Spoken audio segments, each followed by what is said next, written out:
Good evening, I'm Jesse McCall and welcome to Cambodian Horizons from wherever you are, wherever you're joining us from around the world, whether you are here in Cambodia or in Asia, Southeast Asia, on any of the continents. Welcome to our show, welcome to our world.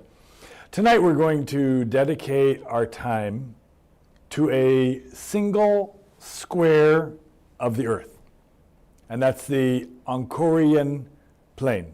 Yeah, that's right. We're removing the veil of what many would say is there's a mysterious jungle. And we're going to replace it with the lens of architects, engineers, historians. We will also even look at the Khmer Empire, not just as a relic of the past, but a masterclass in urban survival, logistics, physics. Tonight, we'll also celebrate the hands that carved the stones and the minds that moved the rivers. This is the story of how the Khmer people built the impossible. You see, most people, they look up at the towers, and then we can look down at the foundations. But tonight, we're even going to look beyond the foundations of Angkor. You see, the Angkorian Plain, the plains land there, it's a sponge. Cambodia has a monsoon climate, and during the monsoon, it can be a swamp. In the dry season, it can be a brick. And you cannot simply place 5 million tons of stone on a sponge. The Khmer people solved this with a 3-layer foundation system. First, they excavated pits the size of city blocks, 10 meters deep, and they filled these with compacted sand. Why sand? Because sand is incompressible when confined, and it acts as a giant drainage filter. That's right. On top of that, they laid laterite. Laterite is the secret weapon of Khmer architecture. It's an iron-rich soil that when it is soft, it's soft underground, but it hardens into an indestructible rock when exposed to the air. They used it as a subterranean rebar, you could say, creating a rigid platform that allowed these massive temples to almost float on the water table without cracking for 1,000 years, still standing today. But there's also the 35-kilometer problem or challenge. You see, the sandstone for Angkor Wat and many of the temples in Angkor didn't come from nearby. They came from the Kulin Mountains. To move these blocks, some of them the size of cars, trucks, the Khmer didn't rely on wheels. Wheels sink in the mud. They relied on buoyancy. They engineered a dedicated heavy lift canal system. Recent satellite imagery shows that these canals weren't just straight lines. They were precisely graded. They used the natural slope of the land, a mere 0.1 degree drop, to ensure that even in the dry season, water moved at the perfect speed to float bamboo rafts loaded with stone. This was just-in-time manufacturing 800 years before the moving assembly line. So as we look at the heart of the Khmer Empire, if the temples were the body, the water was the lifeblood. The West Barai, a massive reservoir, is an engineering marvel that defies logic.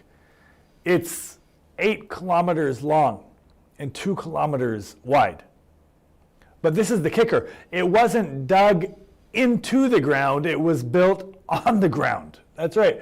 The Khmer built massive earthwork dikes, 10 meters high, to hold the water above the level of the surrounding city. Why? Well, because of gravity. By keeping the water high, they could open a single stone sluice gate and let the water flow naturally into a 1,000-kilometer network of secondary and tertiary canals. They didn't need pumps because they had physics. But, as you can understand, water can be a dangerous ally. A single heavy monsoon could wash away a city. So, the Khmer response was a system of spillways and overflow bypasses. They designed stone culverts that could detect rising water pressure. When the floods came, the water was diverted away from the residential grids into holding ponds that doubled as fish farms. Ingenious. They took a natural disaster and turned it into a protein source for 1 million people. This is the definition of Khmer ingenuity. Resilience through design. How do you hold millions of stones together during seasons where the weather is changing and the water tables are changing? Well, you use iron. Recent excavations have found thousands of L-shaped iron staples hidden inside the stone joints. That means the Khmer had massive industrial scale iron industry. We found the smelting sites, dozens of them, where they used high carbon charcoal to produce iron that was incredibly resistant to rust. They were reinforcing their stone temples 700 years before much of the world had invented reinforced concrete. LiDAR has stripped away the trees and revealed the hidden grid. Every 100 meters, there is a man-made pond. Every kilometer, an elevated road. You see, this was a decentralized city. Instead of one massive center, Angkor was a series of self-sustaining neighborhoods. Each had its own water supply and its own market. This prevented the urban heat island effect. The water in the ponds actually cooled the city air by several degrees, making a 1 million-person city at that time livable in the tropical heat. At its height, the Khmer Empire was not just a kingdom. It was the dominant superpower of Southeast Asia. Its borders stretched from the shores of the South China Sea to the heart of the Korat Plateau. We're talking about a territory of over 1 million square kilometers. They controlled the two most important arteries in the region, the Mekong River and the Chao Phraya River. By controlling these rivers, the Khmer controlled the movement of all goods, salt, fish, iron, silk, between China and India. They weren't just a land power, they were the toll keepers of the East. The royal roads were the interstate highways of the medieval world. They were raised 4 to 6 kilometers above the floodplains. Along these roads, every 15 kilometers, they built rest houses with fire-burning signals. This allowed a royal messenger to travel from the edges of the empire back to Angkor in just a matter of days. We see stone bridges, which utilized corbel arches, layers of stone that get closer as they go up. These bridges have survived 800 monsoon seasons. Most modern bridges don't even last 50 years. On the walls of Bayon Temple, we see the blueprint for Khmer warships. These weren't just canoes, these were massive galleys with multiple decks and specialized ramming prows. They used these to secure the Tonle Sap and the Mekong, ensuring that the Blue Highway remained open for trade. The Khmer sailors were masters of the currents, navigating the complex seasonal reversals of the Tonle Sap River with ease.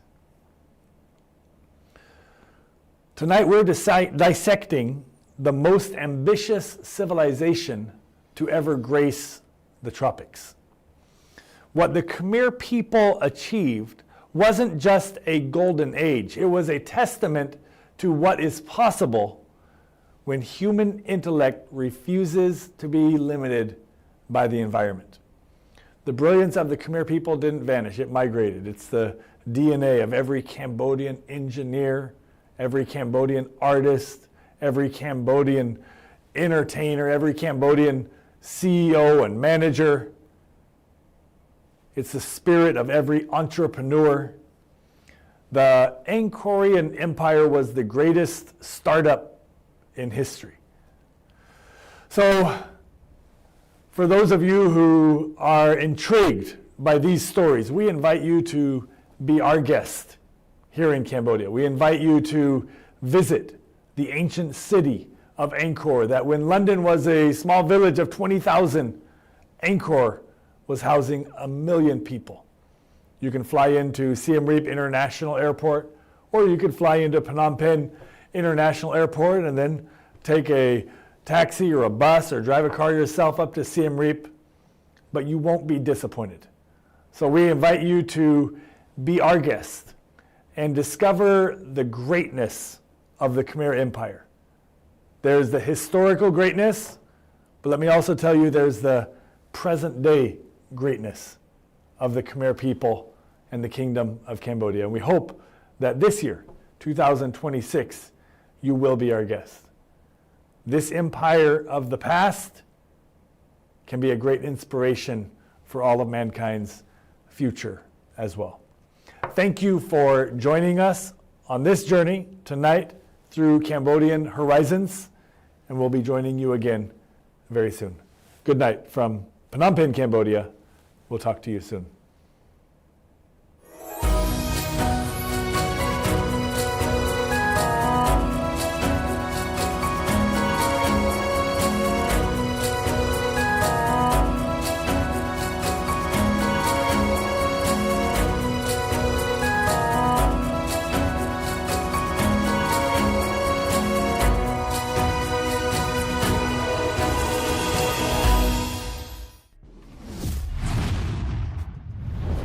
ត្រយ៉ងនាំសារពិតគ្រប់ទីកន្លែង